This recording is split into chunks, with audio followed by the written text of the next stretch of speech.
Live from beautiful Rock Hill, South Carolina. It's overcast like a mother hubby. That means it's gonna be humid. You're listening to 710 Radio, iHeart Radio, Rosemary's World of Cannabis. I got a question for y'all. Somebody don't listen to the show. Check this statement out, and I'm gonna come back live with a person that's gonna definitely comment on this. It says cannabinoid is not marijuana. Also, cannabis is not. Okay, marijuana is also not cannabis. This is Representative Julio Gonzalez, MD, in Florida. Julio, I want you to listen to this announcement that I always play before my show. Obviously, you hadn't heard it. So, Julio, or Julian, or Juan, or however you pronounce your name, this is for you. Once again, welcome to 710 Radio, iHeart Radio, Rosemary's World of Cannabis. We'll be right back.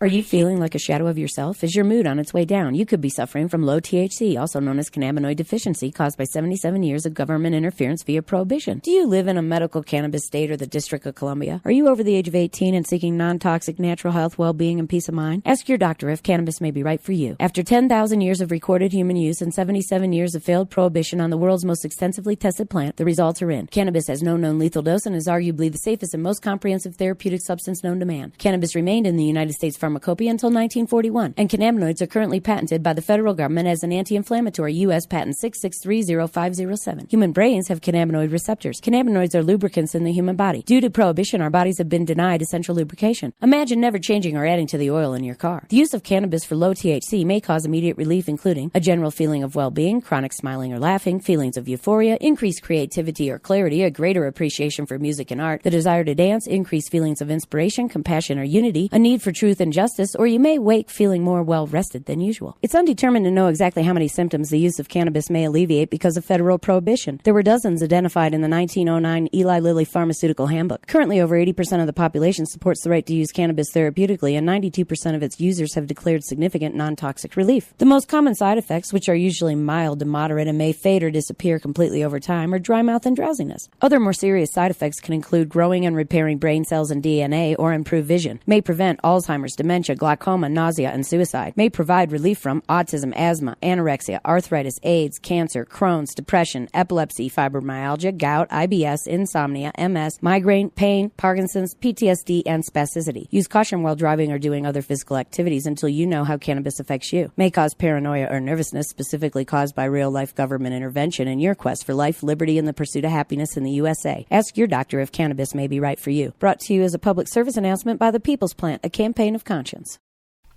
And we're back. It is 3 minutes after the hour. Wow, that's a statement for you. Cannabinoid is not marijuana. It is also not cannabis. Juan, Julio, I'm thinking I'm pronouncing this correct. My Spanish is a little off this morning. Julio Gonzalez is a representative down there in Florida that made that statement. I seen this prior to me going on the air, and it got me fired up. I have a caller on the air that might feel the same way. Good morning, caller. Tell them your name and where you're calling from. Not the last name, just the first. I'm Marie, and I'm from Gainesville. You're from Gainesville, Georgia, or Gainesville, Florida, caller? Oh, yeah, Gainesville, Florida. That's where I'm from. Yes. Yes. Okay, then, caller. For those who don't know, I got a special guest on today. This caller is from my hometown of Gainesville, Florida, and I think she wants to tell us how she feels about the current cannabis situation today. Marie, me and you were talking briefly earlier this morning about some things that you didn't know about the cannabis laws there in Gainesville, especially in Alachua County. Would you like to share your feelings on those? I don't understand how we turn around and voted to legalize marijuana, and then they turn around and want to put us in jail for the same thing. I don't get that. Yeah, that is sad. I mean, they arrested 14 people sometime this past week. They were consuming cannabis by smoking, which is against the law there in the state of Florida. But at the same time, 73% of y'all voted in the past election to make cannabis legal in medical form. So please tell me, how do the representatives there in Florida can wield so much power? I don't understand how. I know for a fact I voted for that myself, for the legalized marijuana. If it wasn't for me smoking marijuana, sometimes I cannot eat. So they don't understand the problems that a lot of people go through. No, they don't. No, go ahead.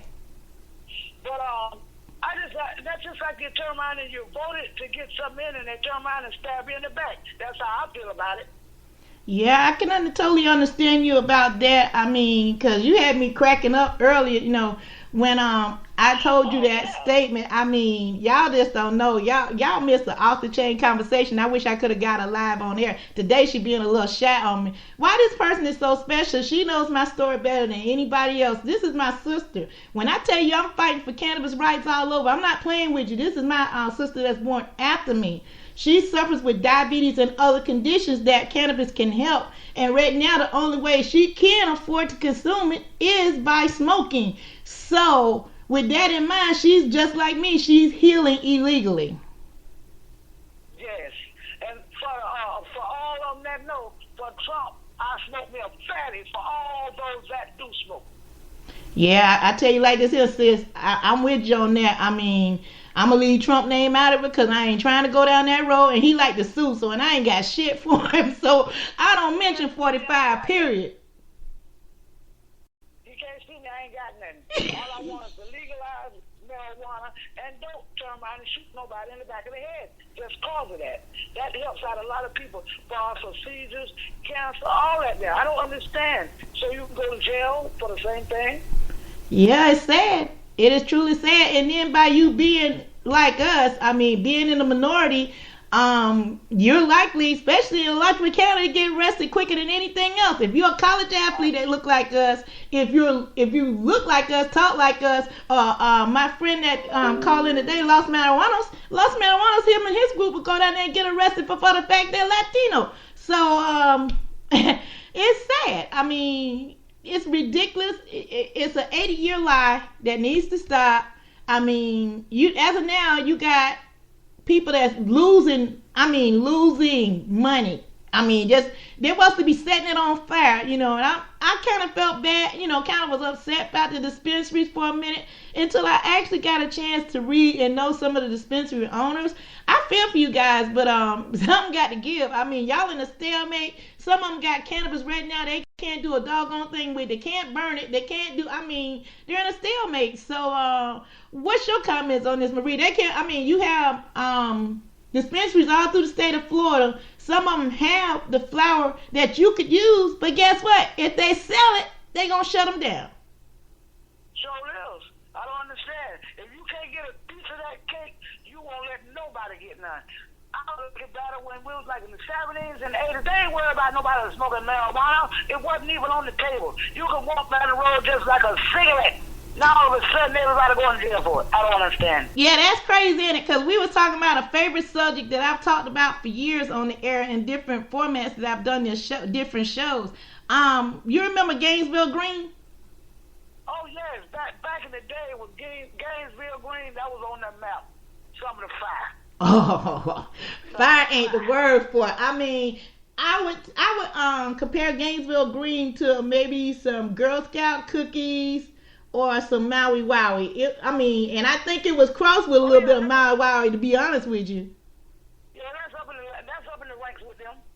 Yep. Yes, sir. I mean, hey, we had some hippies that grew, and I do mean hippies. I mean, you got to understand, for us two to be the age we are, we actually hung out with the hippies, and I ain't mad. They had some good smoke.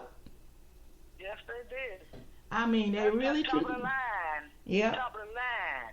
Well, let me ask you this, Marie. You've been smoking now, just as a matter of fact, we were talking earlier, and we've been smoking now together 40 years. And I don't mean separate, I mean together. When we inhale, see, we pass way past the statute of limitations, so we can dry snitch on ourselves as of now. Way back in the 1970s, me and you both had our first taste of marijuana together. Oh, you were 14 and 15. Yes, we were. Yes, we were. 40 years ago, yes. Yeah. So that Gainesville Green, too. Exactly. So, we was laughing and talking also about, the changes and everything, what marijuana has done. And we was talking about some of our family members, because my sister here, I wasn't going to let the cat out of the bag. My sister here, which is my blood sister, she she knows some of the trouble I got into about cannabis very well, and we was talking about that as well. I truly think, to be honest with you, Marie, I think Grandma wouldn't be too mad because of all the science that, I mean, especially if she knowed if it could have helped her. I don't think she'd have been too mad at first. Yeah, she'd have whooped my ass. Yeah, but after she found out what good it took, she probably would have been here to this day. Yeah, I know she would have, because it would have helped her, because she had grand mal seizures, and I know for a fact it would have helped her in those seizure process. So, like I said before, y'all just don't know. I mean, we joke around and laugh about it, but in all seriousness, they're playing with people's lives there in the state of Florida, and the time is up for the playing and all the going on, because people are losing money. Patients are losing their life day after day because this drug is being held up in different forms. And that's what I'm wanting to bring to the attention to everybody. Have the special session. Sit down, lock the doors until you get it done. I mean, this is ridiculous. 73% of the voters said they wanted legal cannabis. Now you want to arrest people. You know, I don't know who got their hand in the private prison system down in the state of Florida. That's definitely obvious because they probably started crying. The pharmaceutical company probably started crying about the same thing, saying how much money they're going to lose. We know big alcohol crying because they're going to lose a lot of money. But what they fail to realize is somebody's calling in and they're just going to have to wait a second because it's only 11 minutes after the hour and I still have 4 minutes. Is this. They don't understand that cannabis is not only a recreational use. Even recreational people that's using it are healing their bodies. And I know in the Constitution it says pursuit of life, liberty, and happiness. And if I can't live my life because I can't take something or use something that's going to help me with my life, what's the deal with the other two? It don't mean nothing. You know what I'm saying? Yes. Oh, goodness. I said, go on, let them go on, legalize it, and stop turning around. They're backing and forth. They ain't telling the whole truth. No. The whole truth. No, it's a lot. I'm gonna be honest with you, Marie. There's a lot of people got paid behind this, and the people that's losing at the end is the patients. The patients are losing. The growers are losing, and the dispensary owners are losing. I never thought I'd be on this end of the transition talking about the dispensary owners like I am, but I can't help it. I got to let them know that, let everybody know that this is a lose-lose-lose scenario in the state of Florida. And the reason why I'm putting this out here is because the state of South Carolina is looking at policies similar to what y'all have in the state of Florida. And it scares me to death that if they pass this bill, S212 here in the state of South Carolina, we're going to be looking at the same crap. So, we're working to try getting some things worked out. I'm being told, by different people it's not going to go down that way. But if you read S212 for yourself at South Carolina website down there for the laws, and matter of fact, I'll repost it today on my Facebook page and all my other pages that I do, so you can read it for yourself and you tell me if it don't look like Florida's Tragedy Amendment 2. Wow. That's why I keep harping on it, because I'm sorry, I don't want to go into 2018, which y'all gonna go into 2018 at the rate it's going, without a clear medical use, period. I don't want us to go into 2018, we pass this bill, and then 2020 we still going down the same damn road. I don't have that. I don't have the patience, one, and nobody's guaranteed tomorrow. So I'm definitely looking at options, because I know this helps me. I know this keeps me alive. I know if it wasn't for this, I wouldn't be here. So with all that being said, is really there. So Marie, would you like to say anything else to our callers before I go ahead and get out of here? Okay. Shit. Oh, man. Well, man, I want them to go ahead and do what they got to do. Make it so it's legal for everybody, especially those people that are really sick. Yeah. The medical stuff they got going on now, if you don't have health insurance, you're done. Yep. You don't have nothing.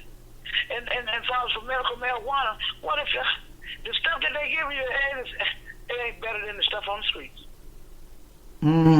Wow. That's a lot to think about right there, sis.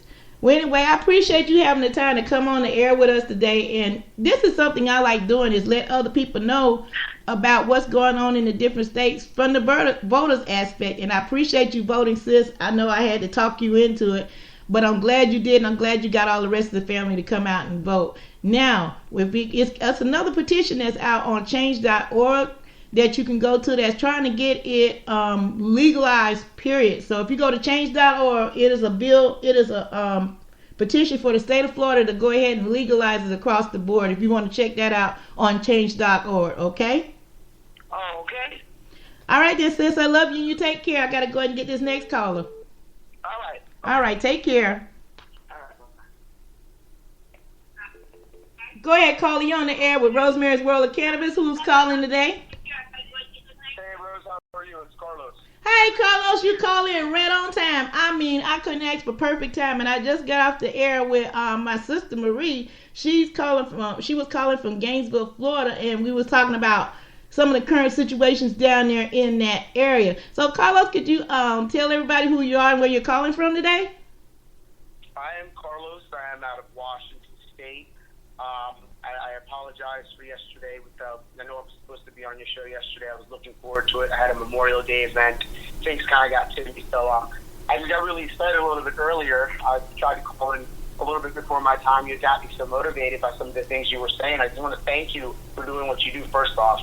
You know, it's really important people in our position do what you do, and I don't do exactly what you do, so I thank you for doing that. Well, thank you so very much, and I want to first of all thank you for your service as well, because we are brothers and sisters at arms. Oh wow, I didn't know that. Oh yes, I am a veteran as well, and that's what keeps me pushing and driving, because I'm a dual. I'm a veteran and a spouse. You know, and that's amazing. You know, that right there, being a veteran and a spouse, I think a lot of people just removing the veteran out of it, being a spouse alone it takes so much.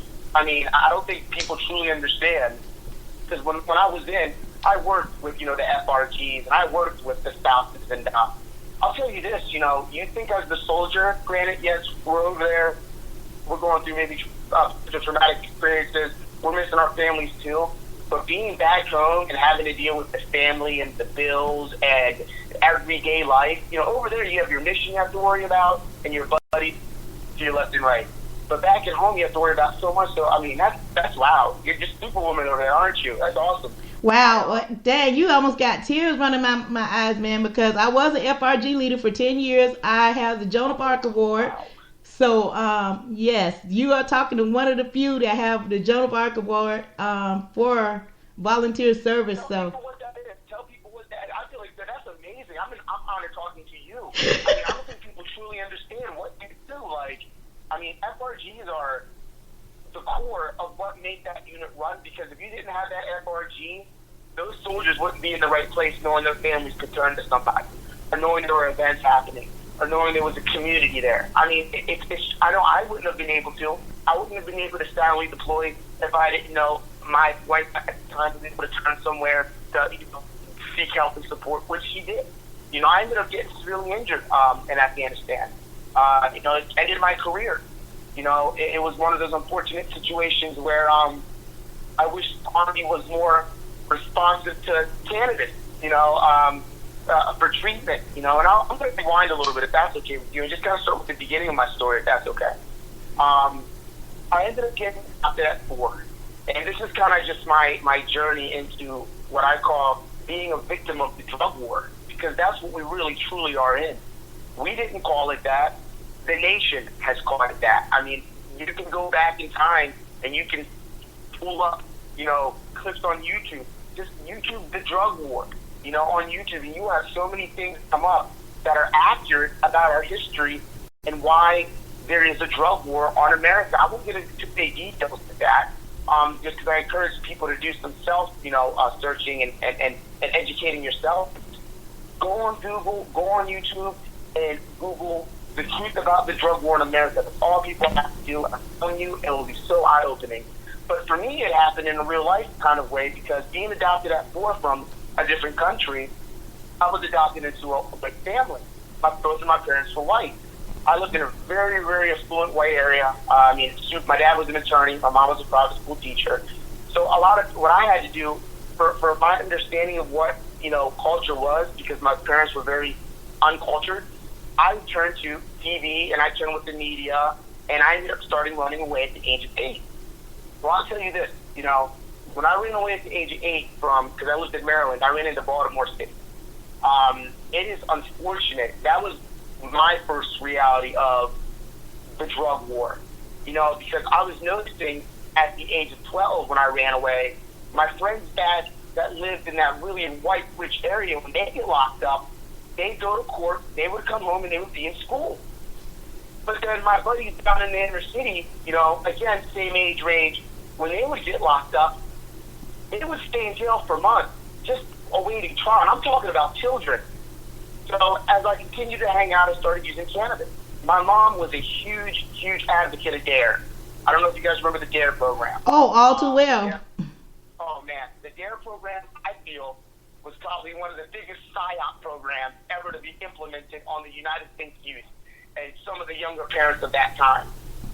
Because the DARE program really got parents to sit there and be so okay with alcohol. If you remember the DARE program, I remember taking DARE program classes, and they said everything across the board was super, super bad, but alcohol. Alcohol was bad if you weren't responsible with it. And I remember it telling me at 21 to consume. You can consume with friends. You can be responsible. Just don't drink and drive. But that seed of being, hey, cannabis is bad. Obviously, heroin, meth, and all those crazy other drugs are extremely bad for you. But, cannabis was in that same category.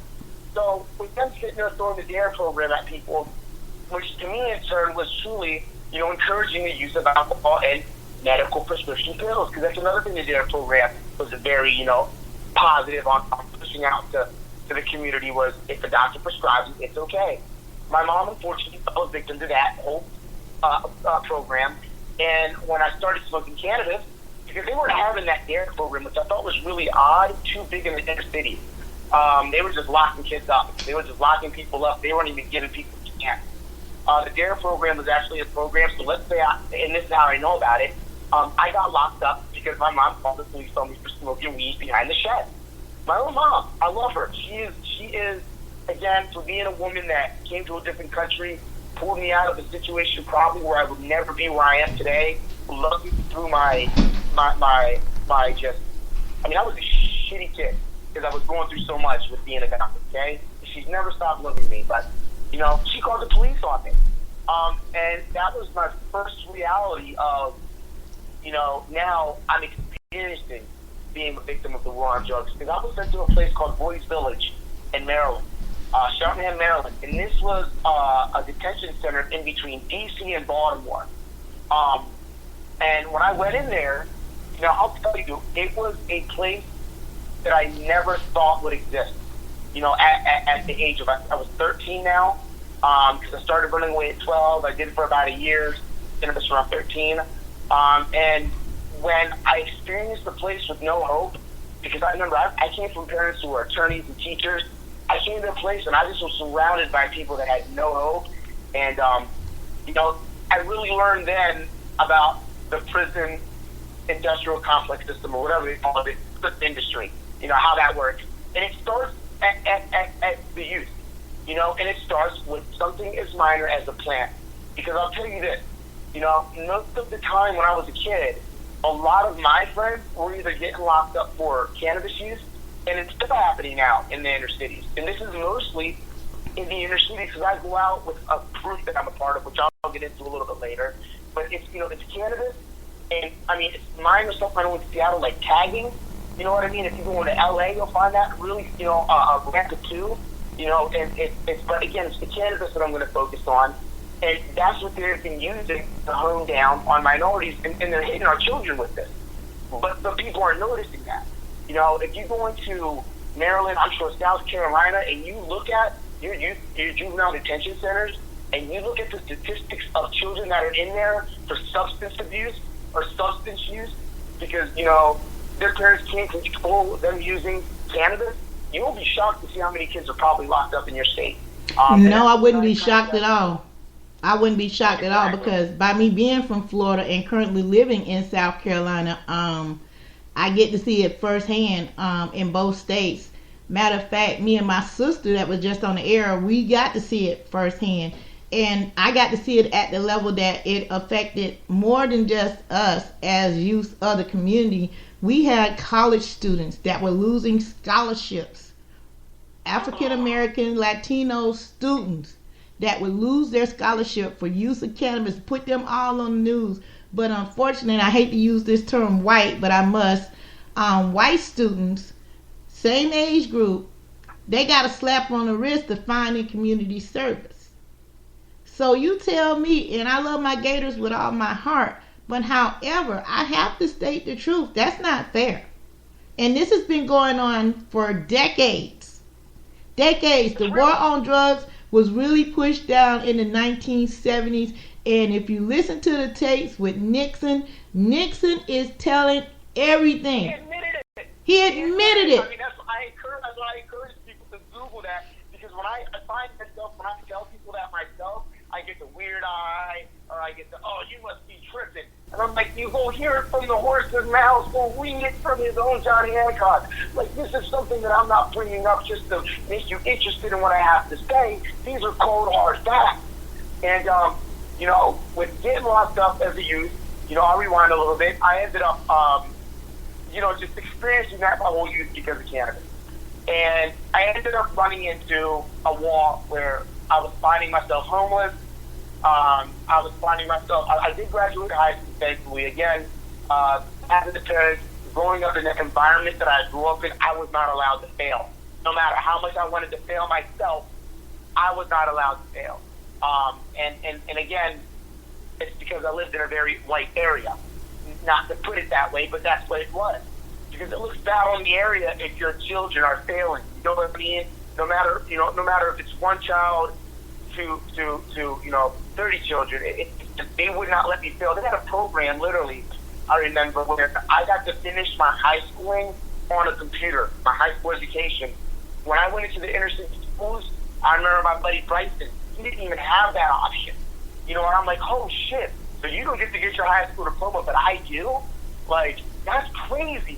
But I ended up being homeless, finding myself living on the streets of D.C., literally right outside of Walter Reed Army Medical on Dahlia Street. I ran into I met some guy named Steve out there, and I ended up sneaking into his basement and, you know, living there at night. Dad found out about it, and then I truly became homeless, and I found my parents in tears. Fucked up as this. I mean, I'm sorry. I should. That's okay. Hey, this show, you can. That's why I have the labeling I have on this show, because this is an emotional show, and then some people do state that cannabis is a touchy subject matter, so you're free to say and talk the way you want to. The show is censored, so it is censored explicit content. Cannabis in certain states is considered explicit content, so you're free to say and free to feel how you want to feel and talk. I mean, I'm not going to hold that or judge that by you whatsoever. But what I want to piggyback on real quickly, we kind of grew up in similar but not similar situations, because I understand failure was not an option. I grew up not with either parent. I grew up without my mother and my father. My grandparents raised me. So failure was definitely not an option. They were middle class people. And trust me, failure, once again, was not an option. So I understand exactly where you're coming from. The bad thing about, you know, hanging out with people when you're, you know, I guess you could say privileged, like both of us was, when you finally get really out there to the outside world, you get wild. I admit it. I had my first child at 18 years of age. I walked across the stage June 5th, 1980, 8.5 months pregnant.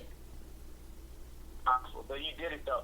See, again, in the reality of areas that maybe that were less privileged than ours, that person that would have been in your position wouldn't have been able to do that, because her community wouldn't have had the funds to maybe have the outreach programs for her to go to, or maybe, you know what I'm saying? Like, I'm not saying that that's always the case, but I know this, and our cities, our areas that are low poverty, that are packed with minorities, could be saved by cannabis. And I'll get to that, you know, at kind of where, with what I do now, you know, but I ended up being homeless in D.C., and then I said, I can't do this, called my parents, basically 1,000 tears, And my dad was like, you know what? You're a grown man, join the service. And I did that. I joined the infantry at the age of 20. I went to airborne school, did the whole Ranger Battalion stint. And that was my first introduction to alcohol addiction, was when I joined the service. Obviously prior to the service, but I really got addicted when I joined the service, and I really started having a problem when I noticed that my addiction got me kicked out of a really elite, unit. I ended up getting sent to Fort Lewis, Washington, up here. Was here in 07, been here ever since. I was for Stryker Brigade up here. It was called a life cycle unit. So our unit was a little weird because I trained from these guys literally from 07 to when we went to war to 2010. And I was with a few of them until I, returned from Walter Reed and retired in 2013. Deployed in 09, ended up getting hit by an HME, our truck, completely destroyed my lower body. Got a lot of very personal things going on. I'm 100% rated. I had to learn how to literally walk again. I was sent to Walter Reed for over a year. Walter Reed was a real experience because that's when, the physical, I'll be honest, the learning to walk didn't take that long. And obviously the physical therapy, it didn't take that long when I'm talking about the mental scars.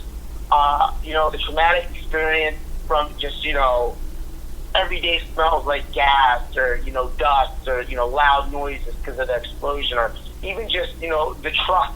I had a really deep trust issues, just because you go from an environment where you're controlling it in such a way where, the people there are trusting you, you're trusting them, and then all of a sudden, it's an instant of distrust where your life almost gets lost. You just lose trust in everything. Because we just gave these people, we just helped these people build a well. How are they going to allow the Taliban to put a bomb up here? That's the kind of mentality you get into, and there's so much more. And I tried killing myself several times with booze and pills. Because again, when you get injured in the Army does a great job of indoctrinating you and incorporating alcohol with all our events. At least in my MOS they did. Oh, let me go ahead and break in on you on that one. I can comment on that on both sides because I'm going to talk about the spouse side of it for a minute, going to these different events. Me and my husband, by my husband being a retired first sergeant, we went to all the events that we had to go to prior to him getting out, retiring from the military. And so when you got the rank, you sit there and usually your spouse goes with you. So when they went to those different events, like the ball, we're going to talk about the Grog Bowl briefly. Yes, that Grog Bowl was no joke. How about the gallon bottles on everybody's table? For our balls, it was mandatory you brought a gallon with you. Oh my God.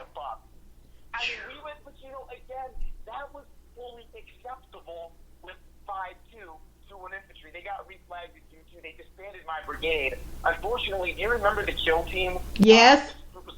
That was my unit. That was my platoon.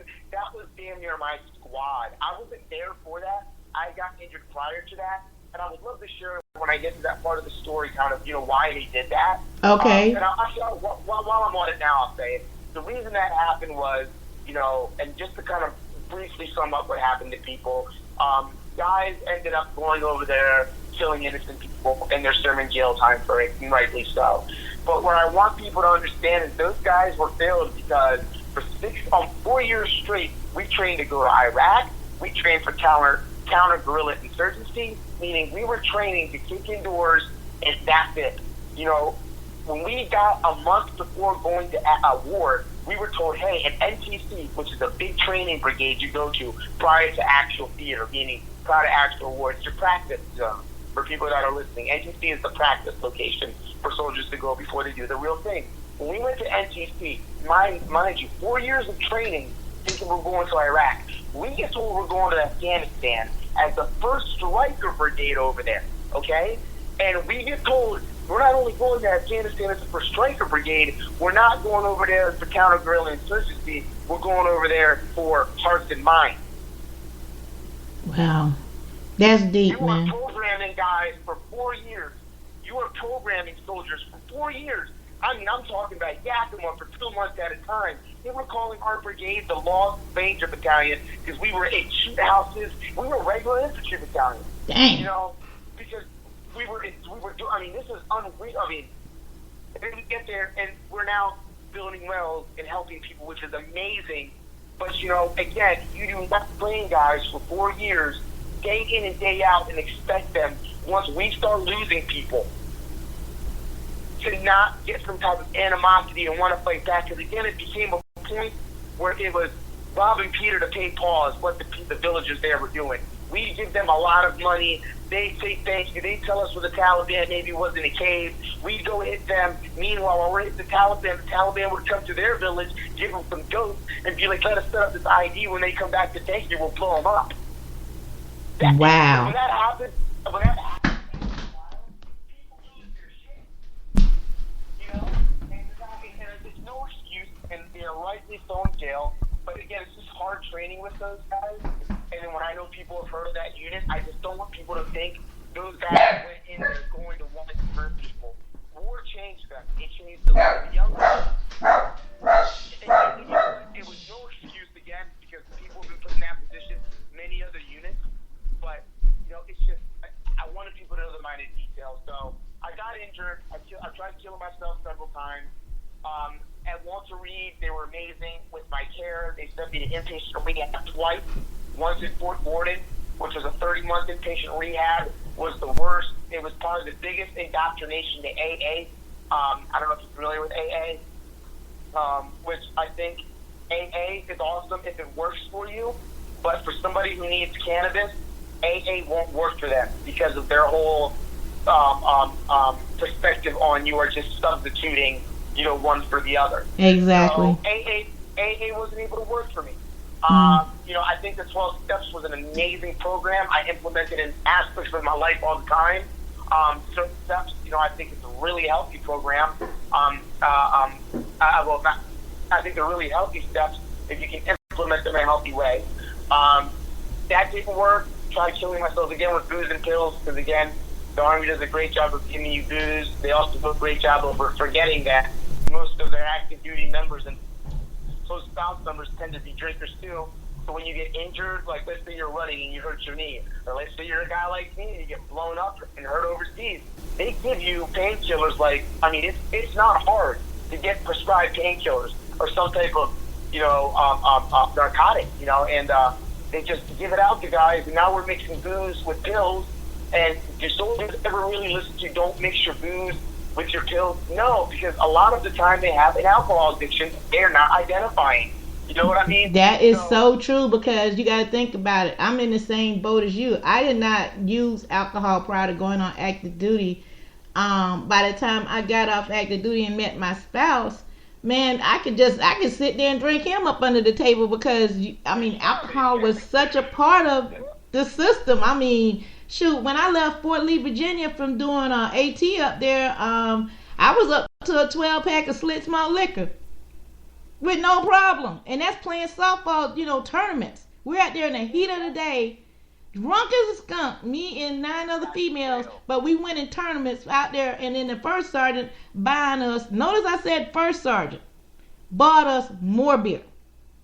That's exactly, we're in this position now where, again, that is the core of our military, and that's the reality the military wants to pretend they see by throwing these classes out there and doing these shark meetings, doing these, alcohol awareness meetings and having these AA programs like ASAP programs and stuff. But the reality of it is, it's never going to change until the culture changes. Exactly, because on the weekends, it can't change, but the culture can change. That's the problem. Yeah, that's the truth.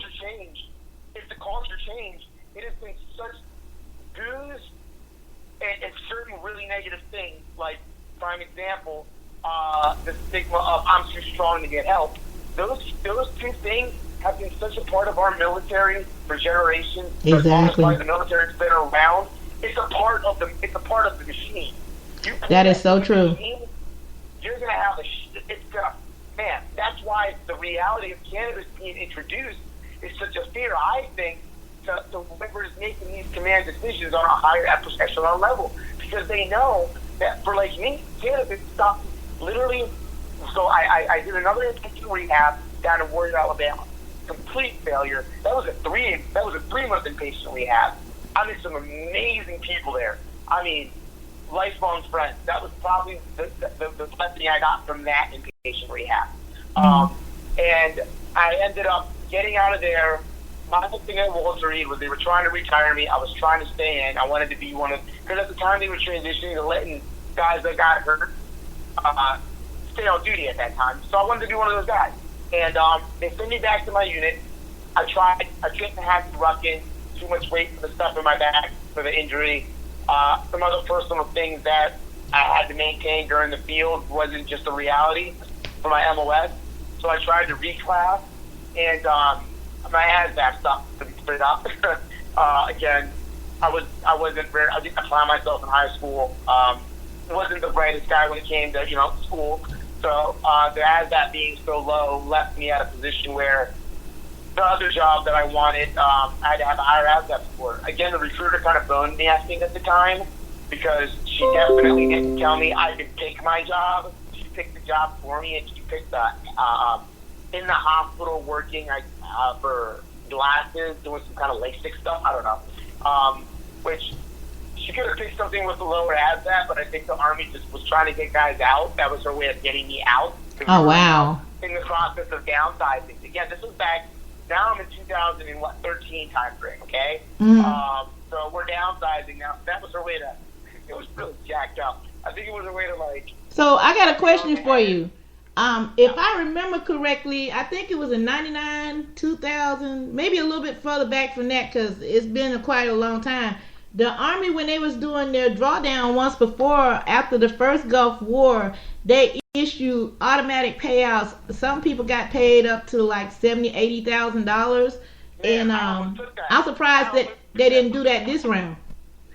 No, they did, and a lot of brothers took that. That's one thing at Walter Reed they were trying to get me to do so fast. But again, because and I credit those who are supposed not to credit, and I credit my parents. Because I called them and I said, hey, I'm about to get $150,000 around there. I'm getting out. And my dad was like, what are you doing? You got injured serving your nation. You got medevac off the battlefield. And you're going to sit there and take chump change when you can, literally, you're going to need this care 30 years down the road. You're about to eliminate, Carlos. And I'm like, all right. And again, being my whole youth, I was like, I better listen to my old man. And I listened to him. And again, it's the best thing I did, because the PTSD doesn't hit you right away. No, it don't. The symptoms don't come up right away. No, it don't. The symptoms come up when a lot of guys, when they're first getting out, it's hard to talk to about PTSD. It's hard to talk to about that because they still have that sense of, I was a part of the Army, I was a part of the service, I did something. Get that guy 8 years, 10 years later. He's hurt because most of his bros are living different lives. Some of them kill themselves. The ones that are in the service forgot about that platoon because they made rapport with different platoons. You know what I mean? Yep. So it's like, when you're hitting guy, it's so, oh man, I'm just like, I love this. It's so awesome to be able to talk with somebody, again, who can relate. Because it's so hard sometimes, express this and have to really explain it, and I hope I'm able to explain it for your listeners enough so they're relating also. If you don't think I am, let me know. Oh, you are doing an excellent job right about now. I commend you. I suffer with post-traumatic stress disorder also. I was not in wartime situation, but like I tell a lot of people, I don't know nobody that goes to bed at night, wake up the next morning by getting hit, trash cans being hit near their head, telling them to get their ass up out of bed. It's time to get up. You got work to do today, or something along that category. Or let me give you one of my favorite drill sergeants quote: "Get your goat smelling ass up." That was one of his favorites. Did you go to basic? Yes, I went. I went to basic here up the road at Fort Jackson, South Carolina. Let me say this. Here's my opinion on this. And a lot of people don't like this opinion, but this is the reality of this situation. The very moment we stepped foot in basic, we started, and I'm not saying this in a negative way, but I'm saying is people do not live a life Hurry up, get the fuck up. Go. What the fuck? Move. That builds anxiety. That raises your anxiety. Exactly. And what they do, and that's a good thing when you're going to war, because to live in a heightened state of anxiety on a battlefield is what gets you through it. Exactly. See, I wouldn't know about that personally, but, you know. But you were trained for that. Yeah, we were trained for that. You were trained for it. That's what basic is. You are consistently being thrown in a heightened state of anxiety, in a heightened state of not knowing what the fuck's going to happen, when it's going to happen.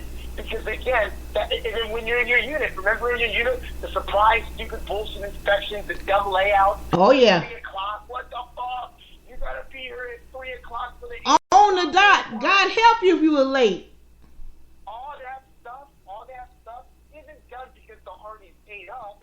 It's done because somewhere along the line, if you look at it from a psychological standpoint, somebody figured out if we operate like this and it flows like this and get soldiers in this mind state, so when we put them in this kind of environment, they aren't going to be experiencing God, and I love this era, and this is the forgotten era, with these poor Vietnam veteran eras that were drafted and put into war. Exactly.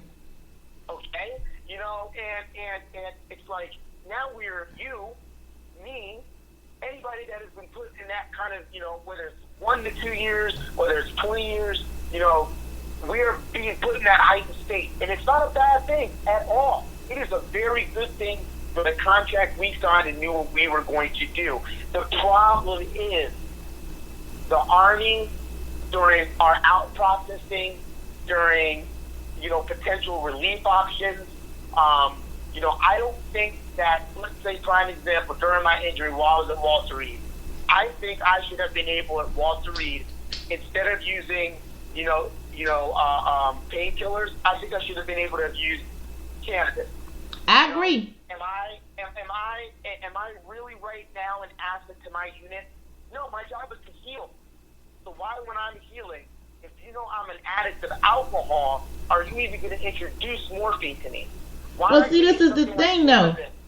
When you're dealing with the VA, as of now, which we both do, and everything else, they talk to you about some of the off-the-wall stuff that basically don't really amount to a hill of beans, if you ask me. I've been dealing with the VA system now for going on 30 years, easily. But the thing that bothers me is the system, how it's set up, if you don't know somebody that knows somebody that knows somebody, you're screwed. Because right now, you know, I'm just be honest with you. I've been out since 1986. And I just got all my paperwork together, so I finally can go ahead and apply for some assistance for my disability. Now, remember now when I told you I got out. Good for you. You know, and it's craziness. I went through 27 years of all kind of prescriptions through the VA for my condition, where I was misdiagnosed by both military and civilian doctors, hospitalized 6 different occasions, and they're like, oh no, what we gonna do now? I mean, like I said, cannabis saved my life. In 2014, my life was saved because I learned about cannabis in a way, hands-on, that I push myself every day to get the information out here, what we are doing right now because of it. Because I done went through all that crap. I don't want another soldier, civilian, child, whoever, to ever go through the heartache, pains, and almost loss of life that I personally went through. So that's what strides me. And remember what we talked about earlier. And I was doing all that on top of all the craziness the VA system had me going through, and on the active duty side going through TRICARE. You know, that's, again, we have to, and we are getting to that point, you know, and that's where my life came to that point where, you know, like you said, cannabis saved your life. A buddy of mine that was on the battlefield when I got hurt said to me, he lives in Washington. It's really weird. Like, he lives like 5 minutes away from me still. It's really weird how that's working out. And it's not even intentional. It's God. It has to be. I feel I'm a big believer of God. So I feel it has to be a higher power, God. Whatever, you know, your belief, even if you don't believe, but for me, it's God. And I think truly, he turned to me one day and he was like, man, just use cannabis. Just start using cannabis. And again, from being locked up my whole youth to the Army kind of throwing cannabis as the devil at me, you would get kicked out. I was terrified to use cannabis. So I did it. And I'll tell you, the very first day I used cannabis was the last day I used alcohol. The last day. The very first day I used cannabis was the last day that I went through 2 weeks with only getting 2 hours of sleep each night. Wow. You know what I mean? Oh, yeah. I've had those nights. Trust me. Right? I've had those nights of not being able to get to sleep and everything. So, Carlos, what are you doing now? I know I'm going to be honest with you. I applaud you for everything that you've been through and for you to become a soldier and all that you did. And then on top of that, to take your father's advice. That was the best advice your father could have ever given you. Because if you'd have signed off on that piece of paper, what a lot of people fail to realize, when they sign off that paper, they sign off on everything. They don't get no medical care, nothing. They can't come back and say jack. Well, right now what I do in Washington is I work with a lot of major I-502 companies out here, like Clear Choice Cannabis, 25 Trees. Those are probably my two favorite as of right now, Clear Choice being number one. And, I've been really close with Clear Choice for a long time. I got back here, and, again, when I started using cannabis, I started going to Clear Choice to get my cannabis. And I saw an issue at my school. My children went to a 95% free and reduced school, meaning a lot of the children there unfortunately came from low-impoverished homes. And I wanted to do something for them because their end of the school year at field day got canceled because they didn't have the funds. I know parents didn't pitch into the PTA, or at the time it was called a booster club, because they couldn't even afford a PTA. It was that rough for them. They couldn't afford for these kids. So I turned to this cannabis company for a school, and I said, hey, I do a program called the Watchdogs program, which is Dads and Great Students. What it does is it encourages dads to physically come to the school and be involved in their children's education. Because getting injured, being retired, I pretty much have engulfed myself around my children because I literally almost was never around them again when I lost my life. So, that was why I just kind of started working out in schools, and then this program came to light, the Watchdogs. So with doing that, I went to them with this program, and I said, hey, will you help me, bring a petting zoo to the kids for field day? They gave me over $2,000, and we brought camels, kangaroos, llamas, goats, pigs, chickens. So when these kids came to school that day off the bus, they came to a freaking zoo. It was amazing.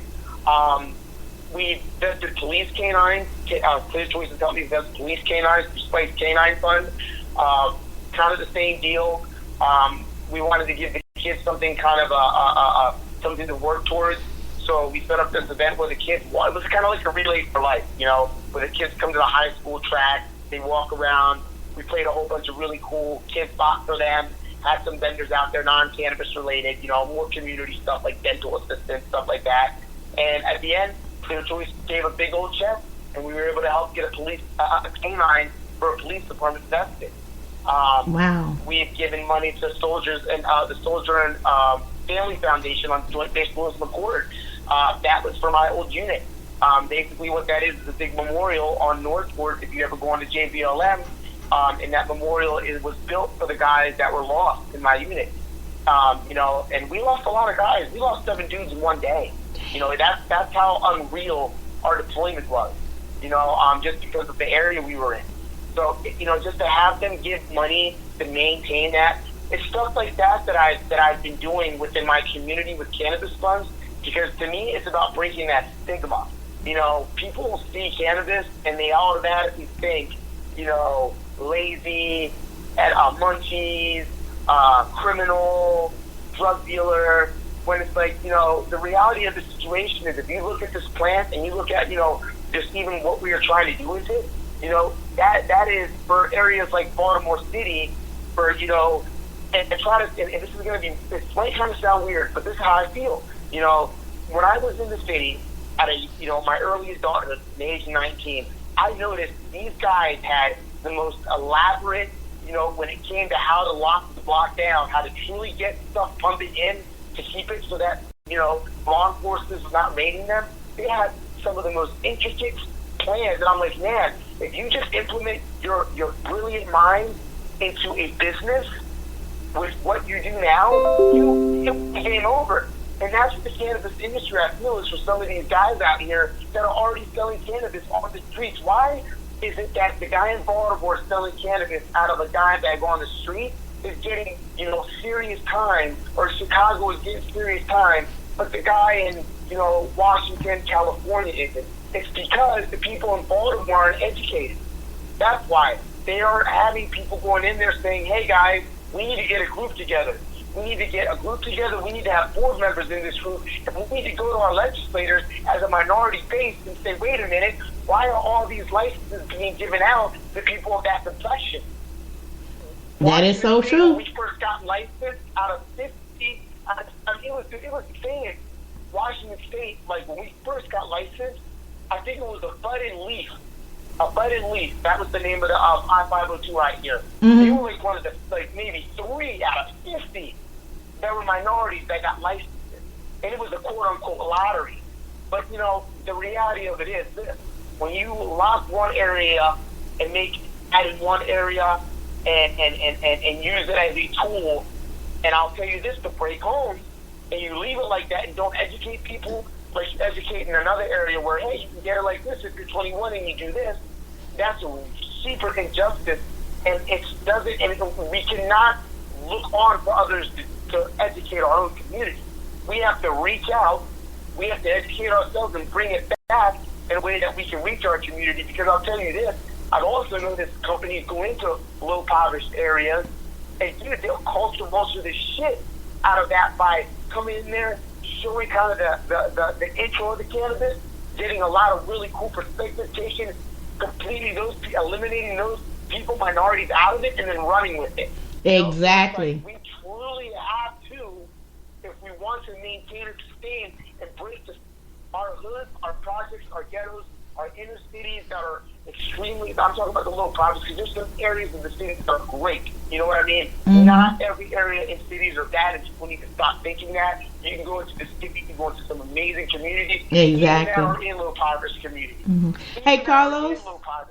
Carlos, I love your passion and everything. We're going to have to go ahead and wrap it up for this time. But this will not be your first time, will be your last time on the show, I guarantee you, because you bring a lot of positivity and light on that. But what I will like to ask you to do, and as well as our listeners today, is to contact Minorities for Medical Marijuana, because everything Carlos is talking about today is what we stand for. I'm the South Carolina chapter president of Minorities for Medical Marijuana, and I would personally love for you to check that website out, minoritiesformedicalmarijuana.org, Carlos. Be honest with you, we need somebody out in your area to do what you do best. And I mean, I couldn't think of a glowing personal testimony that. Yeah, matter of fact, we'll talk about it after the show if you want to stand by for a couple of seconds after I do the sign off. How about that? I'd love to. Sure. Okay, great. Well, guys, thank you for doing what you do. Amazing time. This show is absolutely awesome. Thank you for letting me just say what I wanted to. So many shows don't let you do that, and I just thought, you rock. Thank you so much. And again, I appreciate for your veteran service and for the service of being the spouse of the veteran, because that takes so much more. Thank you. Well, thank you, Carlos. I thank you for everything you do. I thank you for sharing your story, because a lot of people that know that suffer post-traumatic stress disorder, it's not easy to get up here to do what me and Carlos did today, by no means. We could possibly trigger something or anything. So for your courage alone, I'd say thank you. I mean, wow. I mean, I got another different outlook on you. You know, we never ever, as a spouse of a soldier, we hear stories, but each story is different each time. And Carlos' story hit me in a way today that it, hit me in places I hadn't thought about in a long time, Carlos. And I thank you for that, and it reminds me once again why I do what I do. And to hear some of the words that you say encourage me even more. So for those who wants to reach out, you got an email address or anything that you like to put out there real quick, Carlos, so people can get in touch with you if they like to? Sure, it's